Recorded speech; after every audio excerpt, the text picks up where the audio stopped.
Buenos días, buenas tardes y buenas noches.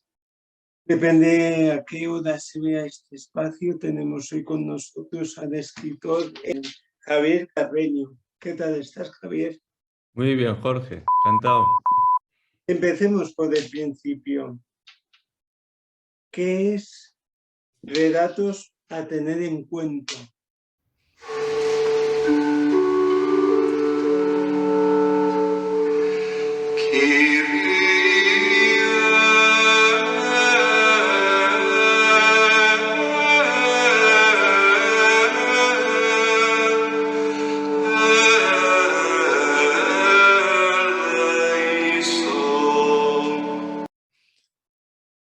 N relatos a tener en cuenta.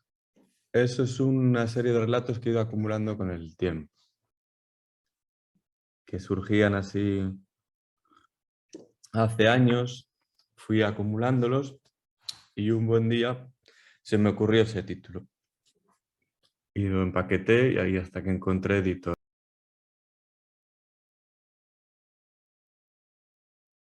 ¿Cómo surgieron?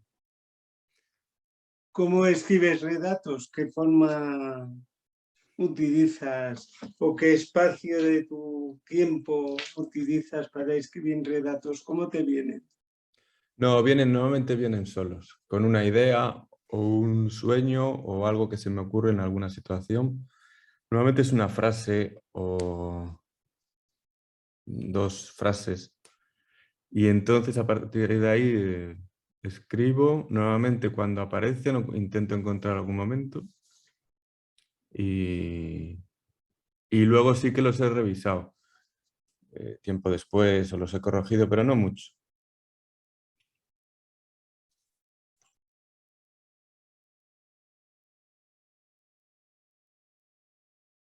Sí, tienen varios años, desde el primero hasta el último pasarían años y no los corregí a nivel tipográfico, a nivel editorial, pero las ideas son exactamente como ocurrieron, cuando ocurrieron, y algunos tienen, ya te digo, bastantes años.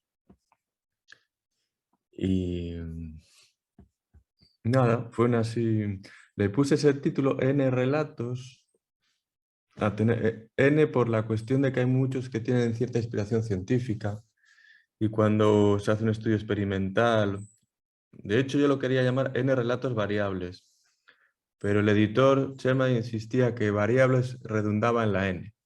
Entonces le hice caso, que él sabe mucho, y quitamos lo de variables. ¿Por qué la palabra variables? Sí, porque cuando tú haces un estudio o haces un científico, tomas elementos, N elementos tomados de forma experimental, variable, de forma de distribución de los elementos. Era abundar un poco en eso. La verdad es que variable a nivel literario es redundante, pero en ciencia la N puede tener diferentes distribuciones. Puede estar organizada, entonces, bueno, da igual. ¿Cómo ves tu escritura? ¿Como algo científico? No, al revés, es más, el método es lo contrario, es más intuitivo y poético en el sentido que me dejo llevar por una frase o sería lo contrario, no tiene nada de científico, no estudio para escribir ni alguna cosa, miro alguna palabra concreta. Cuando se me ocurre algo digo a ver si esto existe, ¿no? En algún texto que pongo alguna cosa concreta de me estoy acordando ahora de algún animal, pues busco que exista, que no me lo haya inventado. Ah, no tiene por qué hacerlo. No, yo espero bueno, que a alguien que le sugiera algo, pero son cuentos, simplemente, no. Supongo que eso cuando coges un libro siempre hay algo que te sugiere para cogerlo y leerlo. No sé si podría convencerles.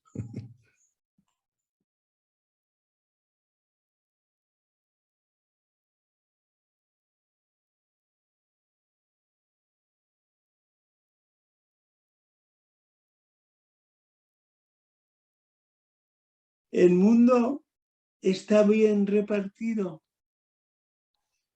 No, no creo. Supongo que no. Pues supongo que hay otros intereses y que la distribución del poder como tal, el poder siempre llama al poder y el poder además no quiere, nadie quiere perder el Normalmente. poder porque temes el poder del otro. O en psicoanálisis se dice el goce del otro. Entonces prefieres siempre tu criterio o el criterio de una gente al de otro porque siempre tememos a los demás de alguna manera.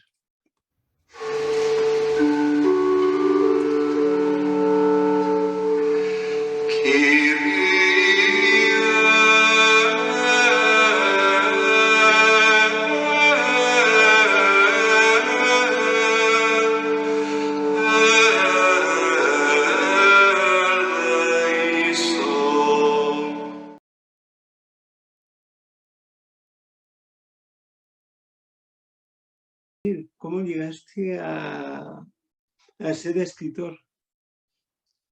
No, bueno, licenciado en Medicina y Cirugía es el nombre oficial de ser médico. ¿Sabes? Cuando eres licenciado en Medicina añaden lo de cirugía, pero bueno, yo de cirugía sé lo justo que sabes de la teoría y de las prácticas que tenemos que hacer, ¿no? La psiquiatría es una especialidad luego de la medicina, que estuve hace 4 años haciendo la especialidad, que siempre había sido mi vocación. Y la escritura siempre había estado ahí, siempre leí mucho y recuerdo, sí, de pequeño sí que me gustaba escribir. Recuerdo con 5 o 6 años que las máquinas estas antiguas, ¿no? De intentar escribir ya cuentos, fíjate, creo que eran unos cuentos donde el equipo al Coche Fantástico y todas las series de esta de nuestra quinta, intentaba yo juntarles en toda una historia. Ese es el recuerdo primero que tengo de escribir. Y eso quedó ahí, tapado, hasta que tuve 20 y pico años que volví a escribir.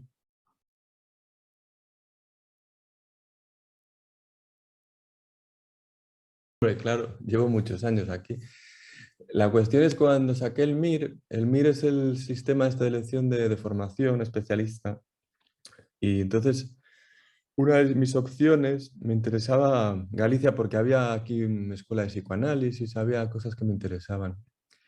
Y justo coincidió que pude coger esa plaza y luego cuando acabas la residencia, pues tenía bastante trabajo aquí. Y tenía amigos y tenía una vida ya hecha, son 4 años. Y en Valladolid estaba más complicado volver y ya me quedé. No, por trabajo. ¿Qué le falta a la psiquiatría moderna? Pues mira, en los cuentos hablo de eso de alguna manera. Sí que ha perdido la psiquiatría más biologicista actual, la escucha a los pacientes, el entender el malestar psíquico como una cuestión ética, filosófica, espiritual, si quieres. El entender que las personas pueden curarse, que tienen sus propios, de que las palabras te pueden curar y enfermar. Y se ha quedado en una psiquiatría muy científica en el mal sentido, porque parten de la teoría de que son todo enfermedades mentales como si fuese la gripe. Y muchas de las enfermedades psíquicas tienen que ver con la vida que llevan las personas, el contexto y su historia. Y eso es susceptible de ser tratado mediante las palabras. Otra cosa es que las medicaciones, por supuesto que son necesarias e imprescindibles, muchas, sobre todo de urgencia. Pero la psiquiatría ha malentendido el concepto de enfermedad como si tuviese una patocronia, una evolución donde la persona no puede operar, no puede hacer nada, donde las palabras no... Como si tienes una patología cardíaca, tú por más que hagas no puedes cambiarla, pero en las enfermedades mentales depende mucho de las terapias, de la vida de la persona. Actualmente, con toda la crisis del COVID y todas estas cuestiones, pues ha aumentado mucho la patología estos 2 últimos años. Y no es casualidad, es una reacción a la incertidumbre, sobre todo. ¿Qué ha cambiado el COVID-19 para nuestra sociedad? ¿En qué ha cambiado? Pues ha creado un ambiente, por un lado, de incertidumbre, bueno, más todos los aislamientos y las dificultades para llevar una vida social, que normalmente es lo más curativo, ¿no? Lo social, pero luego las limitaciones laborales, las limitaciones vitales, el haber, y el haber pasado y sobre todo sentir un poquito eh, la angustia de no saber muy bien, de no controlar tu vida, ¿no?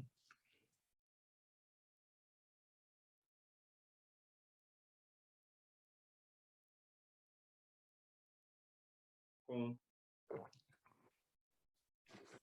¿Qué son los romanones? Los Romanones, Sí, los romanones. ese es un grupo de música que tengo con unos amigos. ¿Y qué tocáis? Pop, música, música pop. Música pop, pero ¿tocas en un instrumento Sí, o sí, yo toco la guitarra. eléctrica? O... Sí, acústica normalmente. Sí, es un contrabajo, una batería, la guitarra y un saxo. El saxo a veces nos falla mucho porque está en Dublín. Y además con la pandemia, pues no hemos tocado, la verdad, los últimos años. ¿A qué músico te gustaría parecerte? Jolín, no sé. Mm, mm, pues a Charly García o Albert Pla, fíjate. Albert Prat. Y después de los romanones, en el sentido musical, ¿hay futuro en ti o es algo esporádico en tu vida? ¿Cuál? ¿La música? La música, en dar conciertos, en tener un grupo y demás. ¿Cómo surgió ese tema? Sí, no, va más ligado con la amistad. No es un proyecto a lo mejor tan solitario como la escritura. No es algo tan... Tiene más que ver con tocar con amigos, con... Sí, también, bueno, hacer las canciones y las letras sí que forma parte de mí, pero no es una cosa que yo lo... Es más eventual y más con otros, porque yo no soy músico, no tengo esa formación. Por eso te digo que hago música pop, porque es fácil. La gente va a vuestros conciertos. ¿Cómo es uno de esos conciertos? No sé, hombre, es un concierto de... Bueno, pues de música pop. No solo, a los últimos conciertos que hemos ido, pues hemos conseguido tener a 30 40 amigos y familiares, que suele ser la gente que nos va a ver. Y, y nada, es un tipo de pop así un poco con cierta broma y cierta sorna. Lo pasamos bien. Realmente no es una cosa que estemos dedicando toda la energía, ¿no? También porque tenemos muchas más cosas. Y además los miembros de mi banda ahora tienen 2 niños cada uno, entonces es mucho más complicado.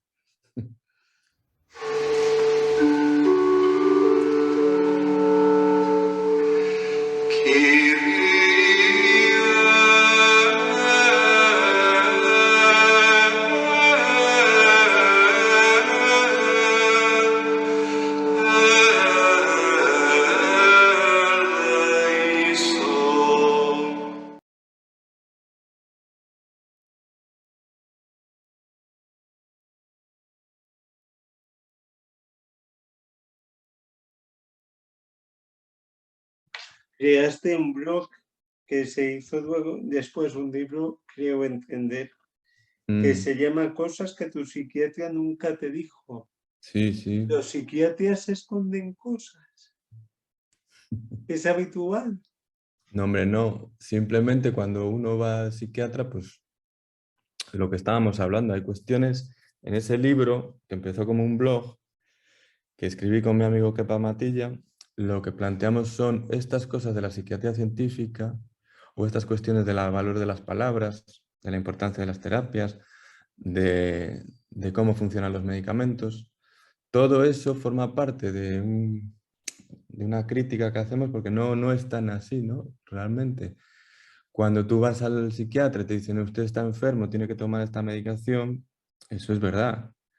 Lo que hay que añadir es que además tiene usted que hacer terapia en muchas, no siempre, pero en muchos casos, y, y todo irá mejor.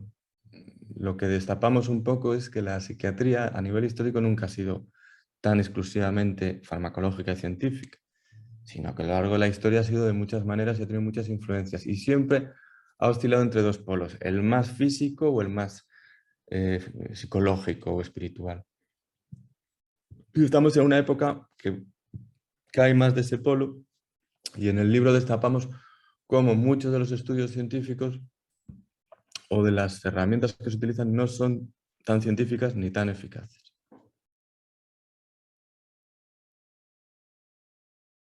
En absoluto, la medicación es imprescindible y en muchos casos al principio es lo único que se puede hacer en las situaciones más urgentes, ¿no? Y más agudas. Y no me da ningún reparo y hay que hacerlo.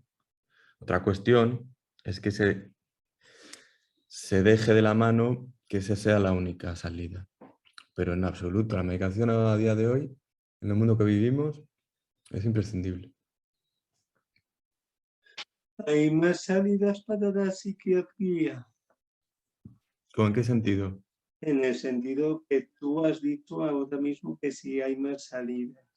Sí, sí, lo que te decía, la cuestión de la formación terapéutica, de la cura por la palabra, las miles de terapias que hay de otro orden, ¿no? La arteterapia mismamente, la expresión artística, en casi todas las salidas normales para el malestar psíquico tiene que ver con las palabras.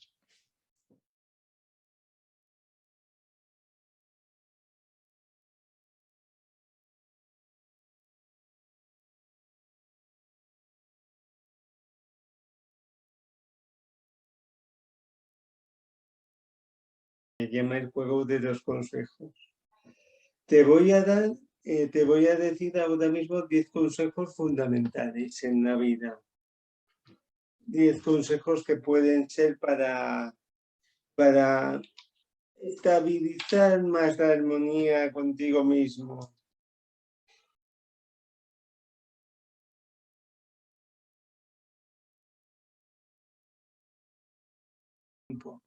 ¿Dónde está aquí Javier? En la 5, a mí me gusta la 5. Confía en tus sueños. Sí. ¿Te cuesta mucho confiar en tus sueños? Sí, sí, a veces dudo, pero bueno, no dejo de intentarlo, mira. Pero me parece la más... Si tú haces eso, si tú apuestas por tus deseos, todo tiene que ir. Las otras 9 tienen que ir de la mano. Y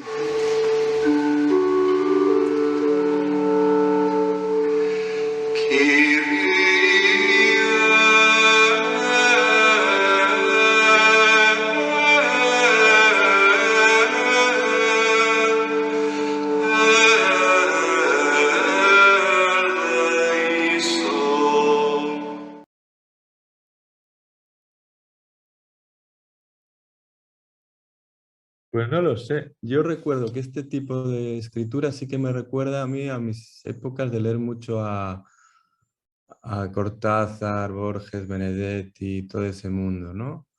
Oliverio Girondo.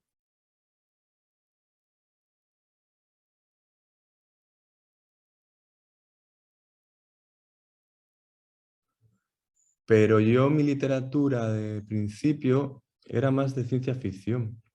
Lo que yo leía más de pequeño era mucha ciencia ficción o literatura fantástica.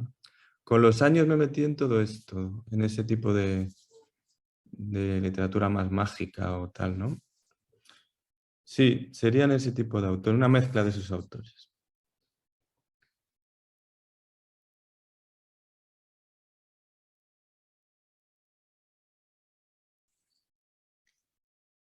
Eh, yo creo que los años de H.G. Wells,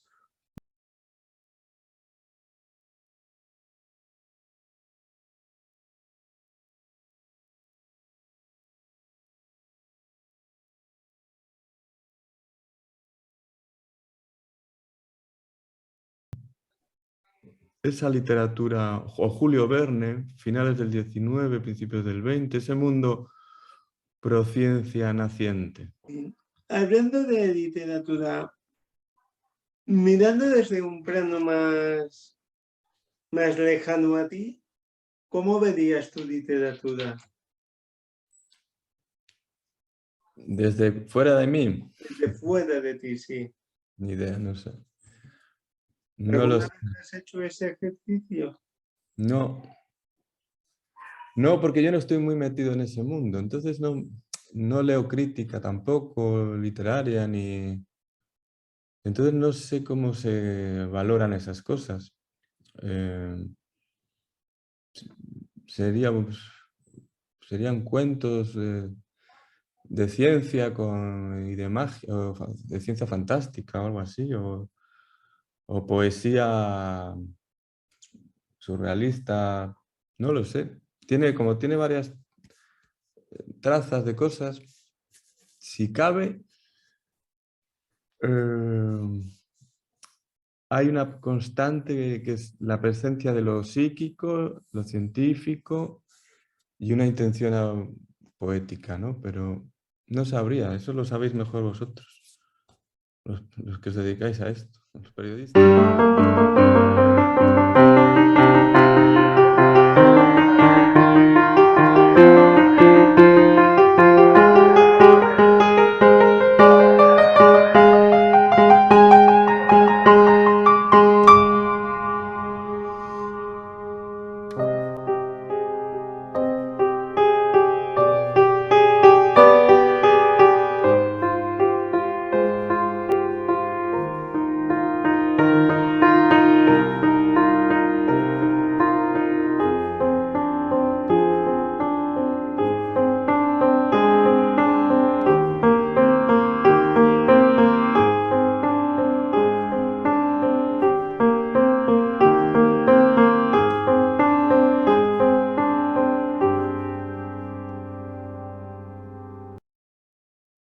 Para establecer un convenio. Le gustaba mucho caer en tablas, hacer un trato y cumplir con los trámites acordados. Era implacable poniendo límites, ejecutando sentencias, templando gaitas y pautando dosis. También era conocido por su habilidad para jugar la partida, achicar espacios y capear el temporal. Podía con facilidad darte soporte emocional, dirimir asuntos de importancia e incluso dar cuenta de lo sucedido. No fallaba a la hora de establecer un marco de referencia, incluso era capaz de tramitar diligencias y de sentar jurisprudencia. Ella era muy diferente. Ella era una persona de armas tomar. Le gustaba salirse por la tangente, tomar la cebilladeo y cambiar la legislación vigente. Además, siempre tiraba del hilo y hacía luego una capa y de esta un sayo. Era intratable en mano a mano y era famosa su ferra defensa y su tío en América. De ella se decía que merendaba, que son molinos, mi señor, y cenaba JPK, hijo de puta. Transmitía alma a sus jugadores y además tenía dónde. Su familia contaba que tenía donde gentes, unas en la manga y la sartén por el mango.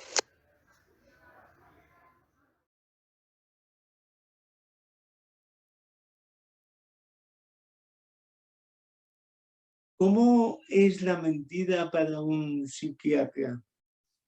Tal cual, es una definición buenísima. No se trata de lo que digas, sino con qué intención lo dices o no lo dices.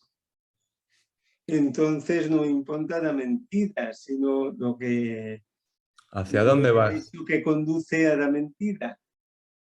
Claro, no, se trata de que si tú mientes o no mientes, qué intención tiene, hacia dónde quieres ir con eso, ¿Alguna vez has mentido? continuamente. Como buen psiquiatra, claro. No, bueno, en la terapia más no se trata de decir la verdad todo el rato, sino cuando es posible.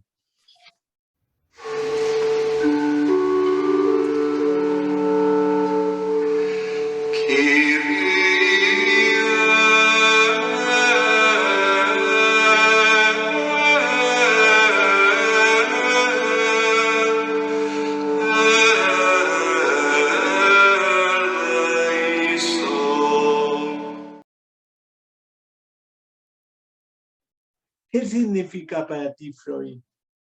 Edmund Freud. Sí, Freud yo creo que es uno de los grandes genios de la historia reciente, la verdad. A mí la cuestión, el planteamiento del inconsciente, que aunque formaba parte ya de la cultura, en el sentido de que los escritores, los artistas lo tenían muy a mano, él es el que le da un estatuto científico, intenta darle un estatuto epistemológico, ¿no?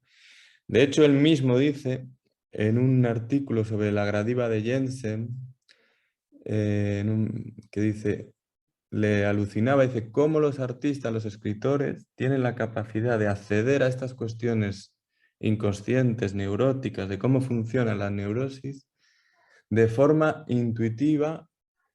Y a mí, que me cuesta un montón pensarlo y que me dedico la vida a pensar en esto, ellos son capaces de plasmarlo en una novela, todos estos mecanismos psíquicos, de forma intuitiva, ¿sabes? Y por eso Freud a mí me parece que es en ese momento que aparece, ¿no? A finales del 19, cuando publica La interpretación de los sueños, no, ese es de 1900, cuando hace sus primeros trabajos, cómo pone encima de la mesa el inconsciente para rechazo de todos los científicos de su época, que además hablaba de la sexualidad, que era todo muy horripilante, ¿no?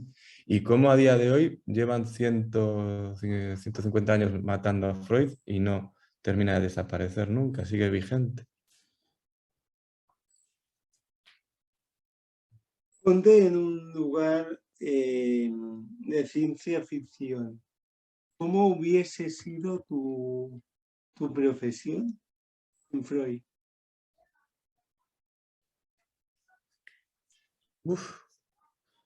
Pues sí, yo creo que de alguna manera los elementos del inconsciente tendrían que habernos llegado de alguna manera. A lo mejor no de forma tan clarividente, pero es difícil imaginar. Bueno, pues sería como la época de la psiquiatría del alienismo, ¿no? Del siglo XVIII, XIX. Sería un poco el campo de las terapias, sería más oscuro seguramente, más especulativo de lo que es ya, que ya es bastante especulativo.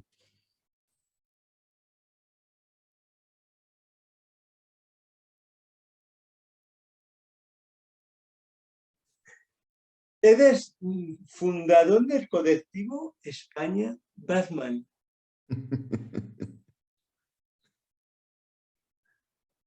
Me he quedado como, no sé, me esperaban un muñeco de Batman por ahí.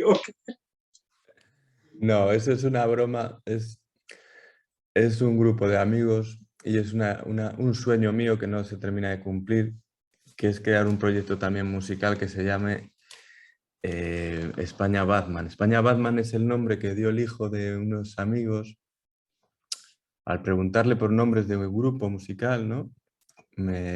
Pues él dijo de primeras España Batman y nos hizo tanta gracia que ahí quedó. Ay,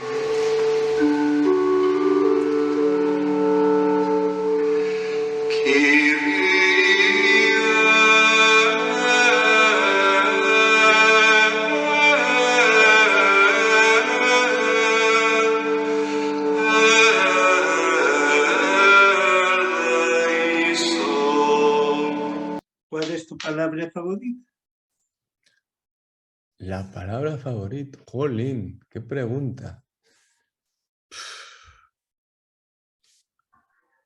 No lo sé. ¿Sabes lo primero que se me ha ocurrido? Achicoria, pero no sé por qué te iba a decir eso.